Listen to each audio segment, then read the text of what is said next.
The slave cities and their dark secrets. Imagine a place where children are trained from infancy to become emotionless killing machines, where massive pyramids are built upon mountains of human bones, where people are crucified simply for the entertainment of the powerful. If you think you know all the horrors of Westeros, prepare to discover that the real nightmares lie across the narrow sea. The east of Game of Thrones hides places so disturbing that even George R.R. Martin hesitated to describe them completely. Locations where death is merely the beginning of suffering. And the most shocking part? Many of these places actually existed in human history. Starting with Slaver's Bay, this region isn't just a collection of wealthy cities built on forced labor. It's a laboratory of human horrors that has operated for thousands of years. Meereen, Yunkai, and Astapor aren't just names on a map. They're symbols of everything darkest in humanity. In Astapor, the Red City, the pyramids aren't monuments to greatness. They're living tombs. Every red brick was made with slave blood. The city's foundations literally rest upon human bones.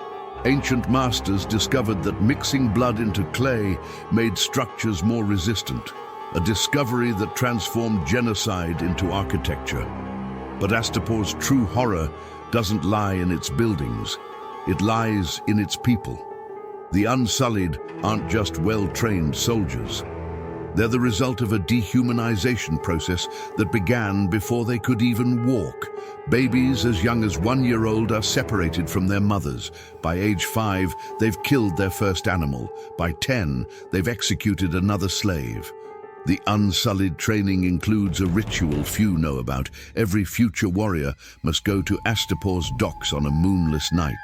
There, they must choose a newborn slave and drown it in the sea. Only when the child stops struggling does the real training begin.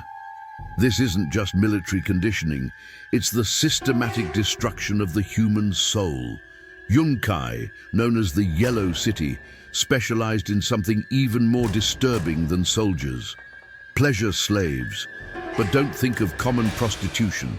In Yunkai, children are molded from infancy to satisfy the darkest desires of the global elite. Boys and girls have their bodies altered with drugs and primitive surgeries. Their brains are conditioned with techniques that make brainwashing look like child's play. Yunkai's pleasure gardens hide underground chambers where these children are educated. Rooms where screams never echo because the walls were designed to absorb any sound. The sweet smell of garden flowers serves to mask other odors that emerge from these depths. Meereen presents a different but equally disturbing facet. The Great Pyramid isn't just the ruling family's home. It's a complex system of tunnels and chambers that extends far beyond what eyes can see. Recent excavations revealed that the pyramid has at least 50 underground floors that were never officially acknowledged. In these subterranean levels, Meereen's nobles practiced rituals that combined politics, religion, and pure sadism. Prisoners were kept alive for months in conditions that defied human understanding. The fighting pits above were just entertainment for the masses. The real horrors happened in the darkness below, where screams were absorbed by ancient stones soaked in centuries of blood. But here's what will really shock you about these slave cities. They weren't just brutal for brutality's sake. Every horrific practice served a calculated purpose in maintaining power. The public crucifixions weren't random acts of violence. They were psychological warfare designed to break the spirit of millions. The torture chambers weren't just for punishment. They were research laboratories where masters studied human pain tolerance to develop more efficient control methods. The slave markets themselves were theaters of dehumanization. Potential buyers weren't just examining merchandise.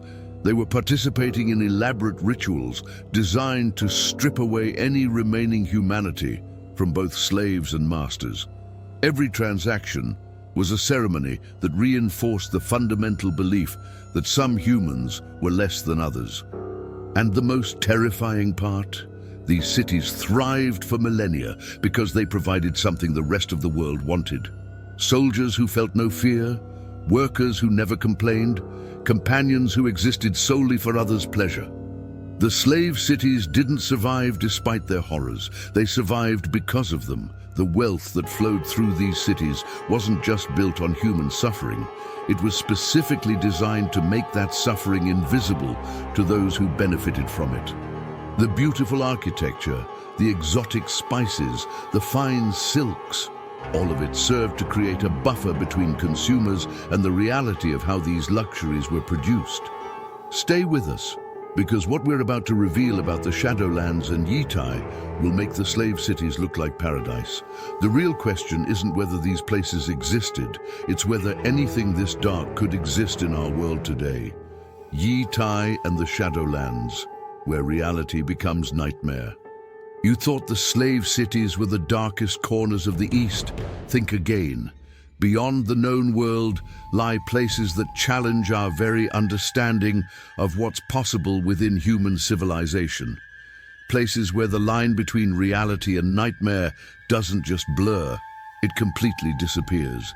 Yunkai, the Golden Empire, presents itself as the pinnacle of Eastern civilization. Ancient beyond measure, wealthy beyond imagination, and mysterious beyond comprehension. But beneath its golden facade lies a truth so disturbing that it makes the horrors of Slaver's Bay seem almost merciful. The Azure Emperor of Yunkai doesn't rule over subjects. He rules over experiments. For over 5,000 years, the Golden Empire has been conducting the largest human experimentation program in known history. Not with crude torture like the slave cities, but with something far more sophisticated and infinitely more terrifying. In the great cities of Yin and Yunkai, citizens aren't just people living their lives, they're participants in multi-generational studies designed to understand the limits of human consciousness. Every family line is carefully tracked and manipulated across centuries. Marriages aren't based on love or even politics. They're eugenic experiments designed to produce specific psychological and physical traits.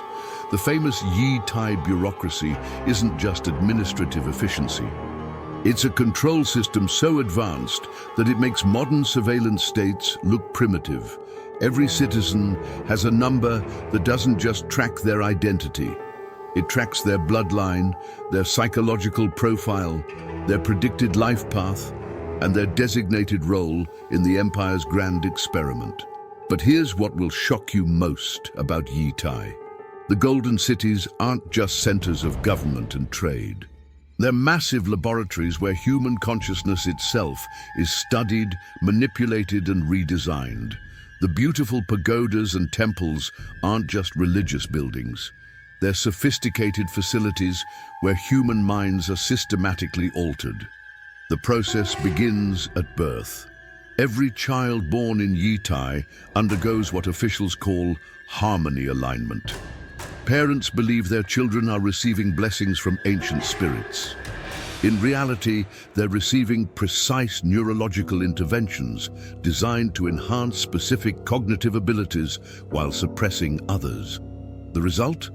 A population that appears to be the most advanced and peaceful in the known world, but is actually the most thoroughly controlled.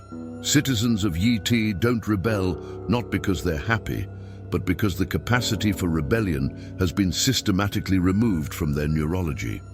The Shadowlands beyond Asshai represent something even more disturbing. This isn't just a place where strange things happen. It's a region where the fundamental laws of reality appear to operate differently, where human consciousness itself becomes malleable in ways that modern science still can't explain. Asshai by the Shadow isn't just a city of sorcerers and shadowbinders. It's humanity's oldest laboratory for consciousness manipulation. The black stones that make up the city aren't just unusual building materials. They're sophisticated technology created by a civilization so ancient that their very existence challenges our understanding of human history. These stones don't just absorb light, they absorb human thoughts, emotions, and memories. Walking through Asshai isn't just entering a strange city, it's entering a collective consciousness that spans millennia. Every person who has ever lived within those black walls has left traces of their mind embedded in the stone itself. The shadow binders of Asshai aren't just practicing magic tricks. They're accessing and manipulating this collective consciousness. Their power doesn't come from supernatural forces. It comes from their ability to tap into the accumulated knowledge and experience of thousands of years of human consciousness stored in the city itself. But the most terrifying aspect of the Shadowlands isn't what happens to visitors. It's what happens to those who try to leave. The region doesn't just change people physically, it changes them at a fundamental neurological level. Those who spend extended time in the Shadowlands don't just learn strange powers, they become something that's no longer entirely human. The ghost grass that grows throughout the region isn't just unusual vegetation. It's a neural network that connects all life in the area. Animals, plants, and humans all become part of a collective consciousness that spans the entire region. Individual identity doesn't disappear. It becomes part of something larger and infinitely more complex. Staigai, the corpse city at the heart of the Shadowlands, represents the ultimate expression of this phenomenon. It's not a dead city inhabited by the living. It's a living city inhabited by consciousness that has transcended individual death. The corpses that walk its streets aren't zombies or undead. They're collective memory given physical form. What makes these eastern locations truly horrifying isn't just their individual characteristics. It's how they connect to form a comprehensive system of human control and experimentation that spans continents and millennia.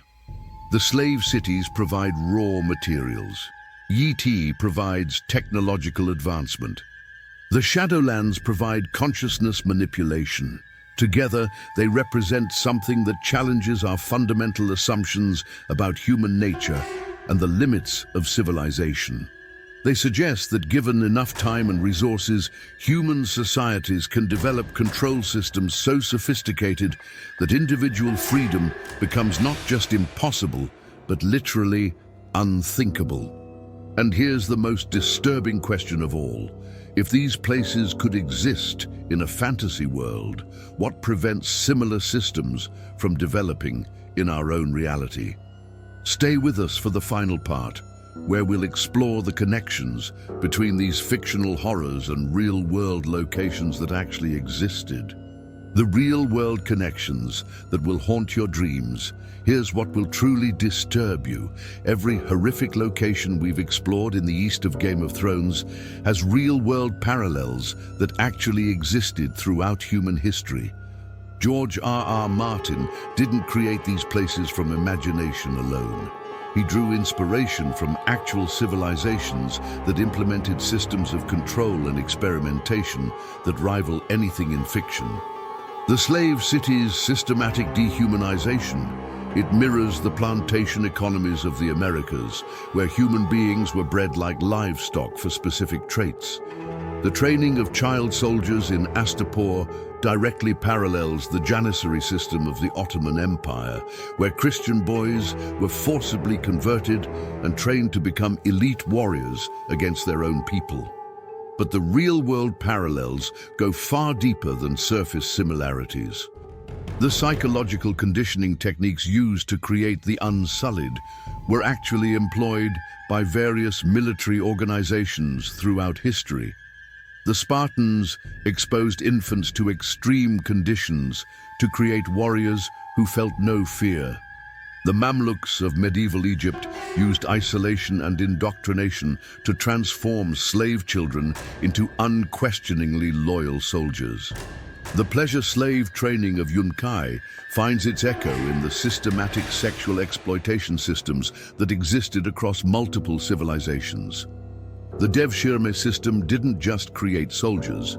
It created an entire class of humans designed specifically to serve the desires of the powerful. The methodical destruction of individual identity, the physical alterations, the psychological conditioning, all of these techniques were refined across centuries of human experimentation. Yunkai's consciousness manipulation programs might seem like pure fantasy, but they're based on real attempts throughout history to create perfectly controlled populations. The Chinese imperial examination system wasn't just about selecting capable administrators. It was about creating a class of people whose thoughts and ambitions were entirely aligned with state objectives. The collective consciousness experiments of the Shadowlands aren't as far-fetched as they initially appear. Throughout history, various civilizations have attempted to create shared consciousness experiences through drugs, ritual practices, and environmental manipulation. The oracle at Delphi, the mystery religions of ancient Greece, the shamanic practices of Siberian cultures all represent attempts to access and manipulate collective human consciousness. But here's where fiction and reality intersect in truly disturbing ways. Modern technology has made many of these historical experiments possible on scales that ancient civilizations could never achieve.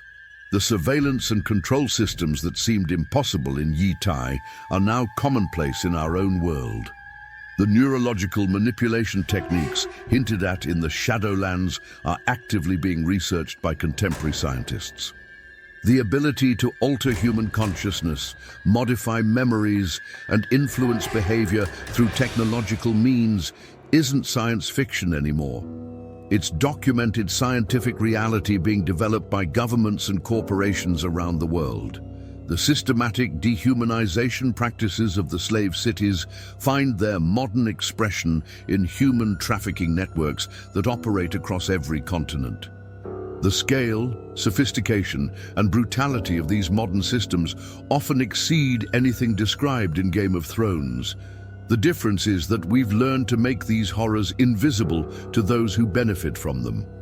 The most chilling parallel involves the normalization of systematic human exploitation.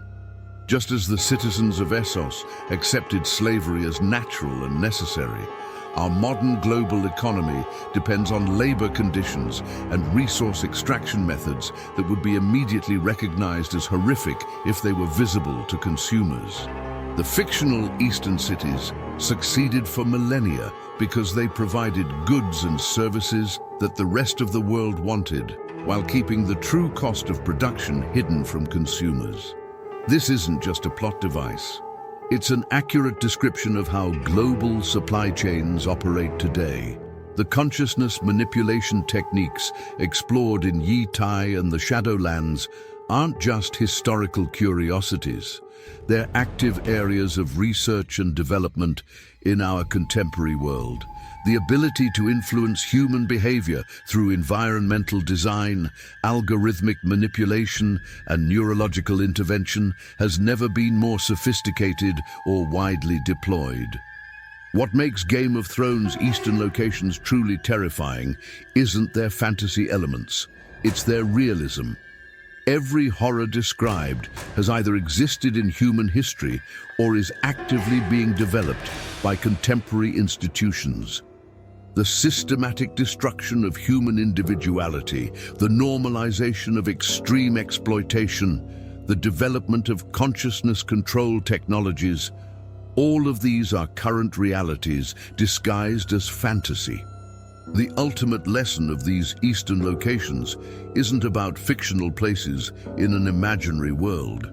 It's about the capacity of human civilization to develop systems of control and exploitation that transcend individual evil and become embedded in the fundamental structure of society itself. These places remind us that the greatest horrors aren't committed by individual monsters, but by entire civilizations that learn to see systematic dehumanization as normal, necessary, and even beneficial. They show us that given enough time and resources, human societies can develop control mechanisms so sophisticated that resistance becomes literally unthinkable.